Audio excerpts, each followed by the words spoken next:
Ამჟამად მოგესალმებით ტელეკომპანია კავკასიის პირდაპირ ეთერშია პროგრამა ბარიერი, რომელსაც სამშაბათ დღეს ალექსანდრე ელისაშვილი გაუძღვები.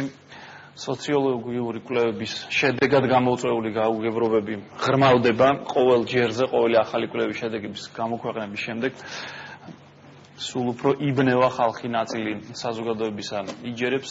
ყოველ ახალ შემოთავაზებულ კვლევას გააჩნია მის შეხედულებებთან რამდენად ახლოა ესა თუ ის შედეგი, არადა სამწუხაროდ შედეგები ხშირად რადიკალურად, მკვეთრად განსხვავებულია ერთმანეთისაგან. დიდი მithქმა-მოთქმა იყო NDI-ის მიერ გამოქვეყნებულ კვლევასთან დაკავშირებით, ბევრს აუფორია გაგონება, ზოგი გახარებული იყო ამ კვლევის შედეგით, ზოგმა საერთოდ არ გაიკარა ეს შედეგი და თქვა, რომ საერთოდ რეალობასთან ახლოსაც არ არისო. დღეს საღამოს გამოქვეყნდა სააგენტო პირველმა, საინფორმაციო სააგენტო პირველმა გაავრცელა ინფორმაცია, რომ სოციოლოგიური კვლევისა და ანალიზის ინსტიტუტმა ჩაატარა რამდენიმე კვირის წინ კვლევა, რომლის შედეგადაც ნაციონალურ მოძრაობას 35% უჭერს ამორჩევლის მხარს, ქართულ ოცნებას 31, დანარჩენების რეიტინგი საერთოდ არ იზომებაო.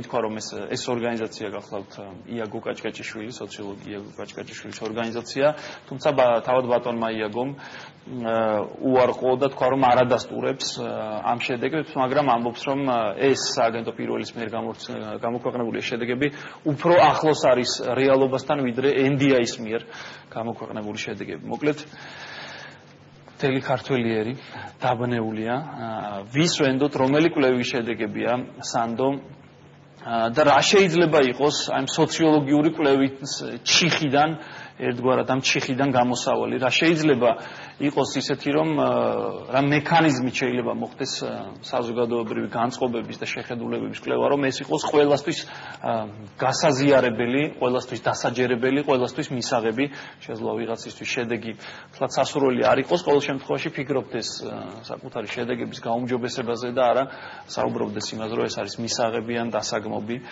გაყალბებული მანიპულაციის საშუალება, ასე შემდეგ და ასე შემდეგ. ამაზე ვისაუბრებთ სოციოლოგიური კვლევებით გამოწვეულ გაუგებრობაზე და აქედან გამოსავალზე ვისაუბრებთ დღევანდელ გადაცემაში.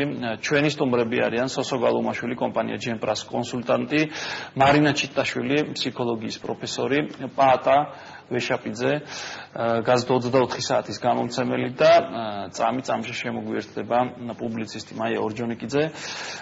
ყველას მოგესალმებით. ქალბატონ მარინა, პირველი თქვენ კითხავთ. ესე იგი, ამ როგორც ყველა კვლევასთან დაკავშირებით არის სულ გაუგებრობა NDI 2 კვირის განმავლობაში, ხან რომელ მედია საშუალებას აყვედურობდა, აი რეალ ტივიმ არასწორად გაავრცელა, აი რუსთავიორმა ასე თქვა, აი ინტერპრეს ნიუსმა არასწორად თქვა და ასე შემდეგ. ახლა ესეც არის, რომ სააგენტო პირველმა გაავრცელა ინფორმაცია, რომ იაგო კაჭკაჭიშვილის ორგანიზაცია სოციოლოგიური კვლევისა და ანალიზის ინსტიტუტს ასეთი კვლევა ჩაუტაურებიაო და პროცენტებიც ითქვა, საღამოს ჟამს ბატონმა იაგომ ეს გადათქვა, თუმცა NDI-ისგან განსხვავებით ეს რეალობასთან ახლოს არის. სიმართლე გითხრათ, ყველანი დავიბენით.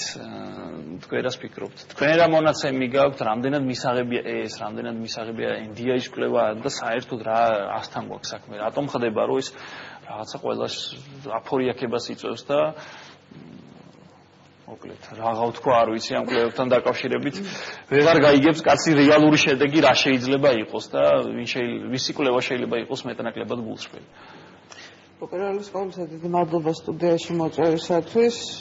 ამ კვლევების გამოისობით, ასე ვთქვათ, მეც ფრიად პოპულარული ადამიანი აღმოჩნდი, ჯერ ერთი იმის გამო, რომ ნავარო ორჯერ მოახდინე ჩემი, ასე ვთქვათ, დამოწმება, თუმცა პირველ ჯერზე მე მქონდა შესაძლებლობა და ერთჯერ კიდევ დიდი მადლობა თქვენი ეთერის საშუალებით პასუხა მისთვის, რომ მე წარმოდგენა არ მაქვს მის კვლევას და ვერაფერს ვერ დავადასტურებ ვალიდურობის თვალსაზრისით. თუმცა მე მას იმ წუთასვე დავეთანხმე, რომ ესაც ის ლაპარაკობს, რომ კიშის შერჩევის მეთოდით, ანუ შერჩევის სპეციალური მეთოდია გამოყენებული და ამაზე მეც ვეთანხმები და თურმე ბატონი იაგო კაჭკაჭიშვილი, უნდა ვთქვა, რომ არც მე და არც ბატონი იაგო კაჭკაჭიშვილი არ წარმოვადგენთ გამონაკლის, კიშის შერჩევის მეთოდი არის კლასიკა და ის 1965 წლიდან გამოიყენება სოციოლოგიური კვლევების ჩატარების სკოლებაზე, ასე რომ ასეთ შემთხვევაში განსვლა ნამდვილად არ არის. რაც შეეხება იმას, რომ 3200 კაცი არის თუ არა საქართველოს მოსახლეობისათვის რეპრეზენტატული რაოდენობა იმისათვის, რომ დასკვნები გააკეთო, ამაზეც ვეთანხმები ბატონ ნავაროს, იმთხოვსაც რომ ეს ნამდვილად რეპრეზენტატულია და შეიძლება ამ ადამიანების რაოდენობის გამოკითხვით საქართველოს შესახებ იმშელო, მაგრამ აი ყველაფერი სხვა არის ის, რაც ჩემთვის, ისევე როგორც საქართველოს მოსახლეობის უმეტესობისათვის არის ძალიან ასე ვთქვათ, დიდი კითხვის ნიშნის ქვეშ, ოღონდ ასეთ შემთხვევაში მე ლაპარაკი მაქვს არა შედეგზე, არამედ იმაზე, რომ პირველი ჩვენ არ ვიცით რა ტიპის კითხვარით ჩატარდა, ანუ ის ინფორმაცია, რომელიც ჩვენ მივიღეთ, კითხვები როგორ იყო დასმული, კვლევასთან არ ახლავს სტანდარტული კვლევის პასპორტი, რომელიც იმისაც რომ გასაგები იყოს, გაეროს ოფისში თუ მიბრძანდებით, შესვლა დიდად არ დაგჭირდებათ, არავის თხოვნა არ დაგჭირდებათ, ხელმარჯვნივ და ხელმარცხნივ არის სტენდებზე გამოდებული სოციოლოგიური კვლევები, რომელიც ეხება სხვადასხვა საკითხებს და ასე შემდეგ. იქ შეგიძლიათ ნებისმიერი კვლევა აიღოთ და ნახოთ, რომ წერია მეთოდოლოგიის შესახებ მინიმალური ინფორმაცია პირველივე სამ გვერდზე, არ გამოპასუხება რთული კითხვები, საპილოტო კვლევა როგორ ჩატარდა, რა შეიცვალა და ასე შემდეგ, რაც სამწუხაროდ არ ახლავს გამოქვეყნებულ მასალას, უნდა ითქვას, რომ ეს მასალა თან არ ახლავს უმეტესობა კვლევებს, რომელიც ქვეყნდება და რაც თავარია, გავრცელების მეთოდი არის სრულიად უცნაური, მაშინ როდესაც სელექციურად პარტიებს ურიგდებათ თავიანთი მონაცემები, რასაც ბატონი ნავარო აცხადებს, რომ ეს კონფიდენციალურია და მას არ სურს ამაზე პასუხი, მაშინ როდესაც ეს კონფიდენციალური მასალა ირღვევა მეორე მხრიდან ის ქვეყნდება და არის ერთი აჟიოტაჟი და აი უშველებენ. ეხლა რაც შეეხება სხვა კვლევებს. ნებისმიერი სხვა კვლევა ცოდავს არანაკლებ, იმიტომ რომ ისინი არ აქვეყნებენ თავიანთ საველე მონაცემებს, ანუ არ აქვეყნებენ მონაცემთა ბაზას, მიუხედავად იმისა, ეს კვლევა შესრულებულია კონტრაქტის საფუძველზე თუ გრანტის საფუძველზე. თუ კი მე ვინმე მქირაობს იმისაც, რომ შევასრულო ამ კომპანიისათვის კონკრეტული დაკვეთა, ასეთ შემთხვევაში ეს დაკვეთა ეკუთვნის ამ ის, ვინც მე მიხდის ფულს და შესაბამისად მე სულაც არ ვარ ვალდებული რაიმე გამოვაქვეყნო. მაგრამ თუ კი ეს არის, ასე ვთქვათ, ინფორმაცია, ან კიდევ კვლევა, რომელიც ემსახურება საზოგადოებრივი სიკეთის შექმნას, ასეთ შემთხვევაში იდება მონაცემთა ბაზა, იმისაც, რომ ყველა სტუდენტმაც მათ შორის, რომ არ ატაროს თავიდან კვლევა, შეხედოს ამ მონაცემებს და იკვლევს. განსაკუთრებით თუ კი შევხედავთ NDI-ის იმ პირველ ნაწილს, რასაც ბატონი ნავარო ადასტურებს, რომ კი ამაზე ის ყველას პასუხს გასცემს, იქ არის ძალიან ბევრი საინტერესო კითხვა, რომლის შესახებაც, როგორც იქ არის მოცემული 5 სხვადასხვა ტალღის შედეგი არის მოცემული, ანუ არა, უკაცრავად 3, რომელიც მონაცემთა ბაზა რო იყოს, ეს მშვენიერი საკვლევი მასალა იქნებოდა ნებისმიერ სოციალურ მეცნიერებაში დაკავებული ადამიანისათვის.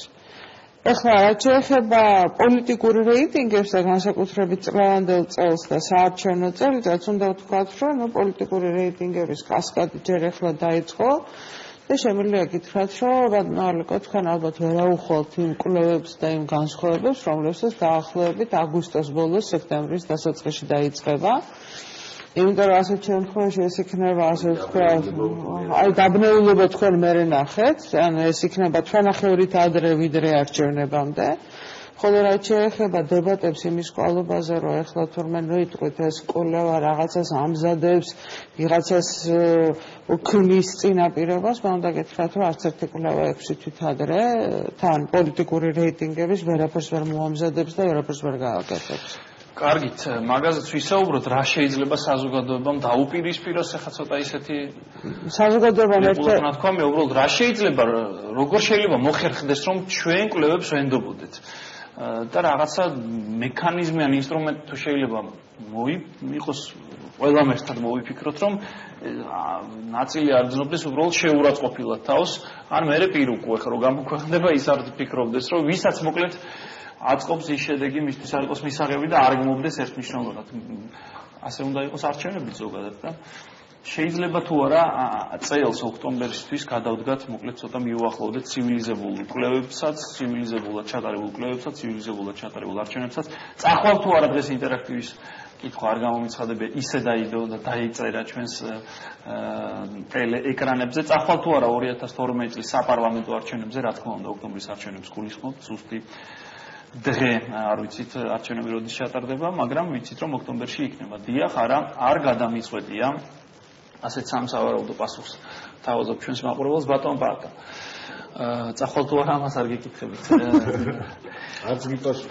დღესაც აი არ ვიცი, სულ რაღაცა გაუგებრობა და დავიდარაბა ახლავს ამ ყველას. აი სააგენტო პირველმა დადო დღეს რომ 35 ნაციონალური მოძრაობა, 31 ქართული ოცნება ეს ჯამში რო შეგრიბო 66%-ია დანარჩენი არა და ხო დარჩა პროცენტები, მაგრამ იქ სხვა არავინ აღარ ჩანს. 14. ხო, იქაც დარჩა პროცენტები, აქაც დარჩა პროცენტები, აქ ითქვა რომ 19% საერთოდ უარს ამბობს ამ იმაზეო რაც NDI-ში პირველ საერთოდ არ იყო რამდენიმე არის და თავი.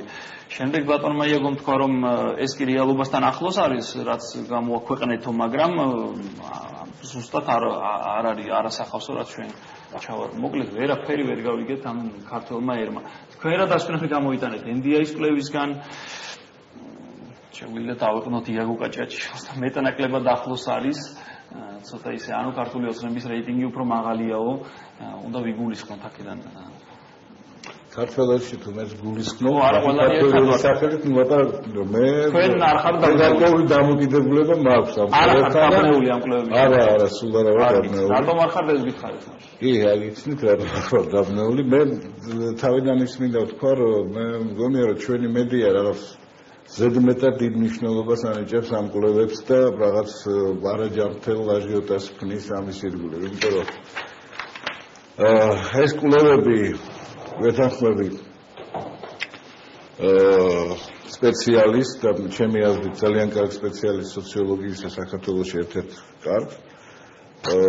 ეს კვლევები მათი მეთოდოლოგიის და მათი ბევრი რო არ ვილაპარაკო ახლა მათი დამკვეთისგან დამოკიდებულია რა შედეგებს დადებს, ვინ არის ის გადამხდელი. ნუ ამიტომ ახლა აქედან რამე აჟიოტაჟის შექმნა ჩემი აზრით სრულად არაჯანსაღი დააფინანსა და სრულად არაჯანსაღი აჟიოტაჟი ეს ყველაფერი და ეს მედია არის ამაში დამნაშავე.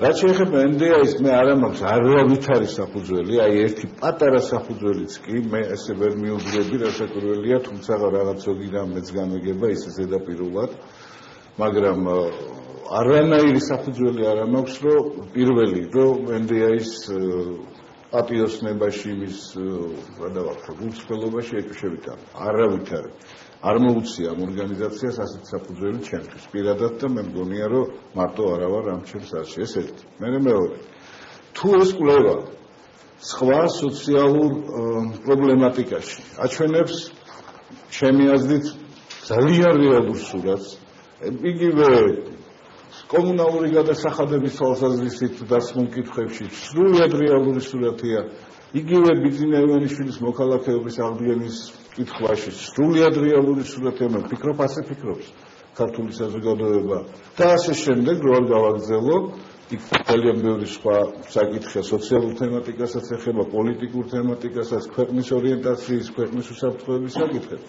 თუ იქ გვაქვს რეალური სურათი, რატომ არ უნდა ვიფიქრო რომ რეალური სურათი ასევე პარტიების რეიტინგებში. აჟიოტაჟი ხო პარტიების რეიტინგმა გამოიწვია. სხვაზე მე რაღაც არ მომისმენია რაღაც გამართი და დებატები და ასე სხვადასხვა.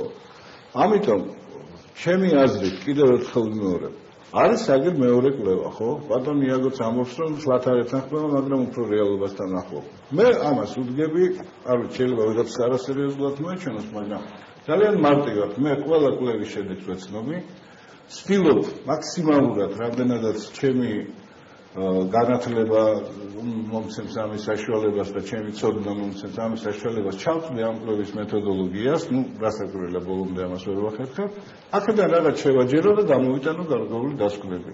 თუ ამ დასკვნებზე მომეცემა საშუალება, მე გეტყვით, არა მხოლოდ ამ კვლევიდან, მანამდე ჩატარებული კიდე სხვა კვლევებიდანაც რაღაც დასმენით. აი, მაგალითად, ბატონ პარდა, ღია საზოგადოება საქართველოსაც ალბათ არ გვაქვს იმის ხარფია მოცემულობა, რომ არ ვენდოთან თქვათ, რომ ერთი მხარის რაღაც დაინტერესებულ ჯგუფს წარმოადგენს, ან ივანიშვილის კოალიციისკენ, ან ხელისუფლებისკენ. ხო, ღია საზოგადოება საქართველოს შეუკვეთა დაახლოებით ერთი თვის წინ გამოქვეყნდა შედეგები, ალბათ ნანას უმბაძეს დაუკვეთა კვლევა, სადაც აბსოლუტურად რადიკალურად განსხვავებული შედეგები იყო. 22.5% მხარს უჭერდა ხვალ რომ საპრეზიდენტო არჩევნები იყოს ბიძინა ივანიშვილს, 9% დაახლოებით მიხეილ სააკაშვილს და დაახლოებით 8% 7 და 8 გიგი უგულოვას.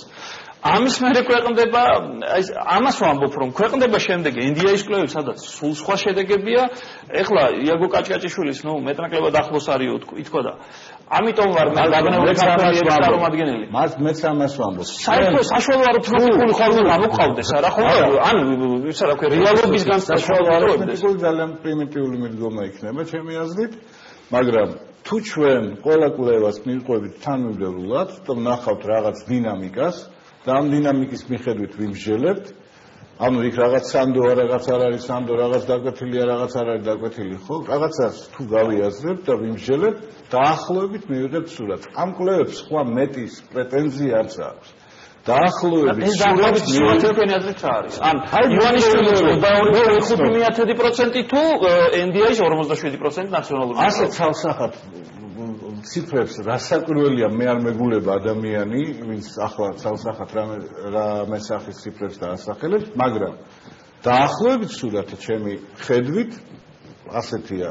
ნაციონალური მოძრაობა ინარჩუნებს ლიდერის პოზიციებს, თუმცა ნაციონალურმა მოძრაობამ ძალიან სერიოზულად დაკარგა ელექტორალური მხარდაჭერა, იმიტომ რომ ჩამოწდა 50%-ს და ეს ჩემთვის ფაქტია. ეს ფაქტი უნდა იყოს ნაციონალური მოძრაობისთვისაც და რატომ ამბობს ნავარო რომ ვაძლევ პარტიებს? იმიტომ რომ მათ შეიმუშაონ გარკვეული სტრატეგია, მათ შეიმუშაონ დამოკიდებულება ელექტორატთან. რომ შეცვალონ რაღაცა, თუ კი მათ ეს მონაცემები არ აწყობთ და არა ის რომ ვენდობი არ ვენდობი. ამიტომ ნაციონალურმა მოძრაობამ დაკარგა პოზიციები, ელექტორალური პოზიციები, ასე ვთქვათ, მაგრამ ის ლიდერის პოზიციებს ინარჩუნებს. ჩემთვის ასეთია სურათი. მას კუჩი მიყვება 10-ით თუ 31-ით ამას პრინციპული მნიშვნელობა ეხლა 6 თვით ადრე არჩევნებამდე არ აქვს, მაგრამ ნომერ 2-ად მას მიყვება მთავარ კონკურენტად, მას მიყვება ქართული ოცნება, ეს სრულიად ცხადი სურათია და ასევე ცხადი სურათია და 32 სულ სხვადასხვა მონაცემები, ხო? 6 თვით ადრე ამაზე მსჯელობა არარეალურია, არასწორია. და მესამე სრულიად ცხადი სურათი გახლავთ, რომ ქრისტიან თარგამაძის პარტიას შეიძლება შემეშალოს დასახელება ბოდიშვილი ქრისტიან თარგამაძის პარტია. თარგამაძის პარტიას აქვს ძალიან სტაბილური ბარიერის რაიონში ზოგჯერ მეტი, ზოგჯერ ნაკლები ელექტორალური მხარდაჭერა. აი ეს დღეს დანარჩენებს ეს არც ესია საქმე. ეს დღეს სრულიად ცხადი სურათია. ეს გარკვეული სტრატეგიის მაჩვენებელია ახალი მემარჯვენეებისთვის, ძალიან პოზიციებ დაკარგული ლეიბორისტებისთვის, არ ვიცი კიდევ ეროვნულ დემოკრატებისთვის, არ ვიცი, ბევრი პარტიის ჩამოხდა შეიძლება, რომელსაც ამბიციები აქვს პარლამენტში მოხვედრისა, რომლებსაც ყავთ წარმომადგენელი დღეს პარლამენტში 1, 2 თუ 5, მაგრამ ყავთ, ეს მათთვის არის ძალიან მნიშვნელოვანი, რომ მათ ესე იგი რაღაც სტრატეგია, ასევე ქართულ ოცნებასაც თუ მათ სერიოზული მიზნები აქვს და ეს სერიოზული მიზნები ყველა მოვისმინეთ, გაცხადებულია 2/3 პარლამენტში 2/3 საკონსტიტუციო უმრავლესობით მოსვლა, ქართულ ოცნებისთვისაც ეს არის ძალიან სერიოზული სიგნალი იმისა, ნებისმიერი კვლევა რომ ავიღოთ, შეჯერებული მით უმეტეს, რომ მათ კიდევ ბევრი აქვს ვიტყვი დავამთავრებ მართველი პარტიის ლოზუნგს, მათ ჯერ კიდევ ბევრი აქვს გასაკეთებელი. მაია ორჯონიკიძის და სოსო გალუმაშვილის მოსაზრებას მოვისმენთ რამდენიმე წუთში რეკლამის შემდეგ ჩვენთვის ძალზედ მნიშვნელოვანი სარეკლამო ჭრა და დაახლოებით 2 წუთში დაუბრუნდებით პირდაპირ ეთერში.